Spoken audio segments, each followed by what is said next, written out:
I'm joined now by Democratic Senator Chris Coons of Delaware, a co-chair of the Biden-Harris campaign's National Advisory Board. Senator Coons, let's get right to the question raised in this report of age.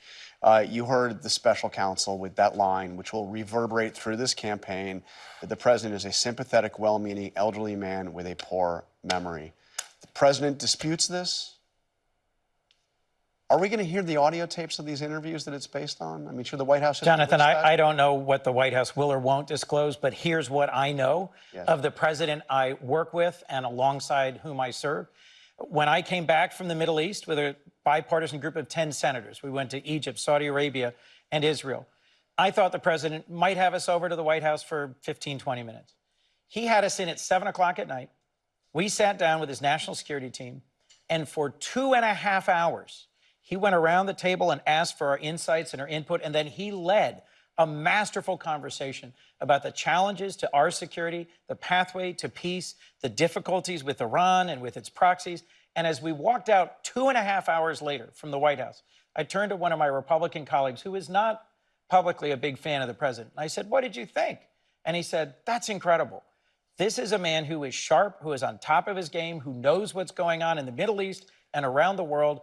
And as he said in his press conference, we should be focused on two things.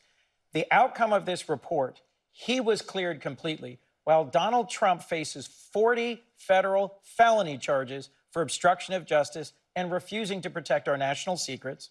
And President Biden is accomplishing remarkable things for our country. I hear similar things from people who spent a lot of time with Biden recently, just like you said. And by the way, we're going to hear from Bibi Netanyahu later in the show. And he's had interactions, and you'll see what he says. But let's look at what happened when he came out. And public perception is what's important here in a campaign. Let's take a look at what happened when he came out Thursday night to defend himself on this and to insist that his memory is just fine and he's fit. But look at what happened. As you know, initially, the president of Mexico, Sisi, did not want to open up the gate to allow humanitarian material to get in. I mean, he's holding a press conference to push back against this notion that his memory's gone, and he's confusing the president of Egypt with the president Right. Jonathan, you've been at this a long time. As you well know, small gaffes are a part of what all of us in public life do. Speaker Johnson of the House just confused Iran and Israel. He said, we are beginning to send aid to Iran. Donald Trump confused Nancy Pelosi and Nikki Haley. Here's what matters, not the occasional small gaffe. He had a 12-minute press conference where he was focused, engaged, purposeful, and all you're focused on is that 1 minute at the end. That's not what distinguishes him from his opponent. That's not exactly fair. And I will concede there are many moments, and we have, Lord knows, talked about them, where Donald Trump seems wildly confused about a lot of things. But untruthful and alarming in the things he said. And we've focused on all of that. But this was not just one moment in the 12-minute press conference. I mean, take a look at what we saw just recently, a handful of other events. Take a look, a few more. There's been a response from there's been a response from the opposition, but yes, I'm sorry, from Hamas. I said, America's back. And Mitterrand from France, looked at me. I mean, you know, Mitterrand, whether he's from Germany or France, obviously he's from France, but he's been dead for 25 years. I mean, there are a number of these incidents, and they may be gaffes. We all make mistakes.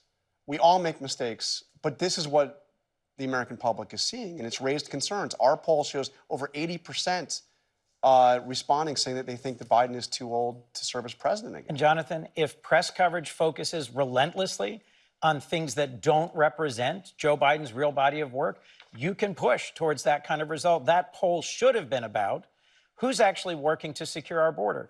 Joe Biden, who's worked across the aisle for months with a bipartisan group in the Senate, or Donald Trump, who is willfully killing the bipartisan border deal in the Senate, not because he wants to secure America, but to secure his own reelection.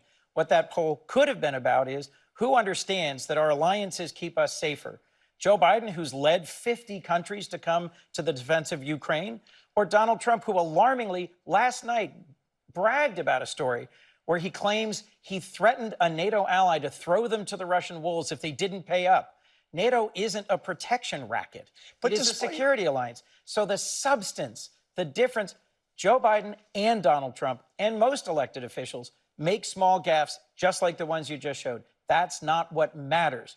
We are in a fight for the soul of our nation, and the idea that somehow Joe Biden forgot the date of his son's death is offensive and appalling. And what you should be focused on, in my view, what that poll should have focused on, what our nation should focus on, can I stop is you the for a ways second, that though, because Donald Trump is undermining rule of law, democracy, and our safety as a nation. But we do have polling on the issues you're discussing, and the polling shows widespread disapproval of how President Biden has handled the border and also the foreign policy. I mean, despite what you're saying. Let's take that border issue, okay? After months of coverage about, disaster at the border, Joe Biden and a bipartisan group in the Senate did what the Senate is supposed to do. Negotiated, came to a tough deal. James Lankford, the most conservative adult human I'm friends with, worked his heart out with Senators Murphy and Sinema. We finally had a deal. And Trump why is it dead? Trump tanked it. He picked up the phone and killed the bill for his own reelection. Before you go, I want to play you something that President Biden said back in March of 2020, right going into the Michigan primary, about what his term as president would be and what the future would be. Take a listen. I view myself as a bridge, not as anything else. There's an entire generation of leaders you saw stand behind me. They are the future of this country. So I've spoken to some of the leaders that were behind him who have privately said that they took that as basically a promise. He was going to serve one term and he was going to be a bridge to the next leadership of Democrats. Why hasn't that happened? And should that happen? Joe Biden ran to restore the soul of our nation and, frankly, to make sure that Donald Trump was not reelected. Donald Trump is again going to be the candidate of the Republican Party. Joe Biden is the one Democrat who has beaten him, who can beat him, and who will beat him. And if you look hard at his record of protecting our veterans, of making our country safer, of passing big bipartisan bills, 15 million jobs created, restoring manufacturing, the stock market at an all-time high, unemployment at a record low, his record is strong and deserves re-election. All right, Senator Coons, thank you for joining us this morning. I really appreciate it. Hi, everyone. George Stephanopoulos here. Thanks for checking out the ABC News YouTube channel. If you'd like to get more videos, show highlights, and watch live event coverage, click on the right over here to subscribe to our channel. And don't forget to download the ABC News app for breaking news alerts. Thanks for watching.